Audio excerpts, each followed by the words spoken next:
छात्राओं, संस्कृत साहित्य के इतिहास में आज हम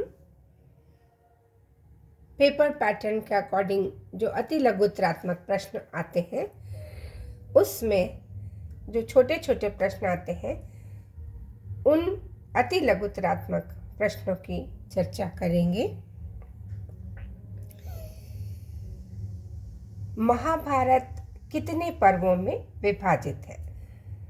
मैं आपको ये अति लघुत्तरात्मक प्रश्न पूछ रही हूँ और आप उनके उत्तर ध्यान करिएगा, प्रश्न लिखिएगा अपनी नोटबुक में और उनके उत्तर को ध्यान करिएगा और लिखिएगा। फिर सारे प्रश्न बता करके फिर मैं आपको उनके उत्तर बताऊंगी। तो आपने जो उनके उत्तर लिखे हैं उन्हें चेक करिएगा, अगर गलत है तो उसका सही उत्तर भी लिख लीजिएगा। प्रश्न है, महाभारत कितने पर्वों में विभाजित है? महाभारत कितने पर्वों में विभाजित है? महाभारत के 4 पर्वों के नाम बताइए। महाभारत के प्रथम पर्व का नाम बताइए। यन्न भारते तन्न भारते, यह वाक्य किसके लिए प्रसिद्ध है? पांडवों के वनवास का वर्णन किस पर्व में है? पांडवों के अज्ञातवास का वर्णन किस पर्व में है? द्रोण का सेनापतित्व तथा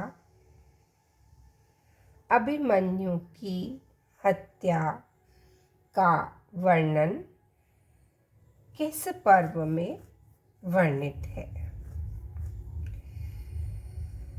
सूत पुत्र कर्ण का सेनापति के रूप में अभिषेक वर्णन किस पर्व में वर्णित है?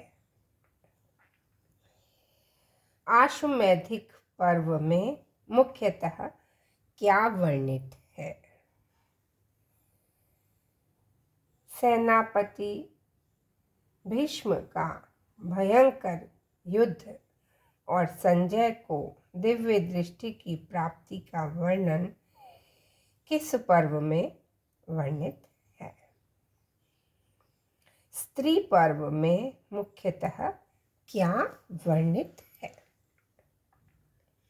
आपने नोट कर लिए होंगे, उत्तर भी आपको ध्यान में आ रहे होंगे, नोट किए होंगे।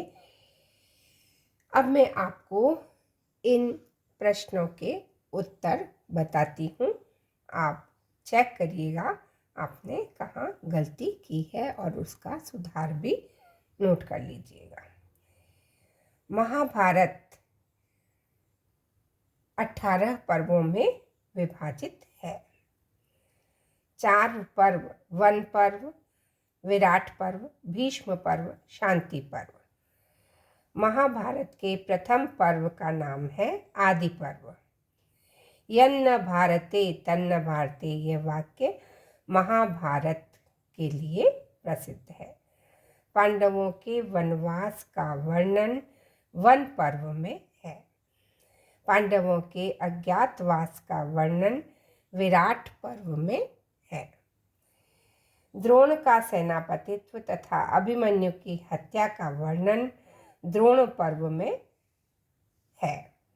सूत पुत्र कर्ण का सेनापति के रूप में अभिषेक वर्णन कर्ण पर्व में है। आश्वमेधिक पर्व में मुख्यतः युधिष्ठिर का राज्याभिषेक और उसके द्वारा अश्वमेध यज्ञ के अनुष्ठान का मुख्यतः वर्णन है। सेनापति भीष्म का भयंकर युद्ध और संजय को दिव्य दृष्टि की प्राप्ति का वर्णन भीष्म पर्व में है। मृत वीरों के लिए शोकाकुल स्त्रियों का विलाप स्त्री पर्व की प्रमुख घटना है। तो ये हमने आज संस्कृत साहित्य के इतिहास में छोटे अति लघुतरात्मक प्रश्नों के विषय में चर्चा की। आप इस पर पुनः इनको देखेगा और जो भी है नाटक है, महाकाव्य, ऐतिहासिक महाकाव्य, उनके विषय में भी आप इस तरह से छोटे छोटे प्रश्न बनाइएगा और याद करिएगा।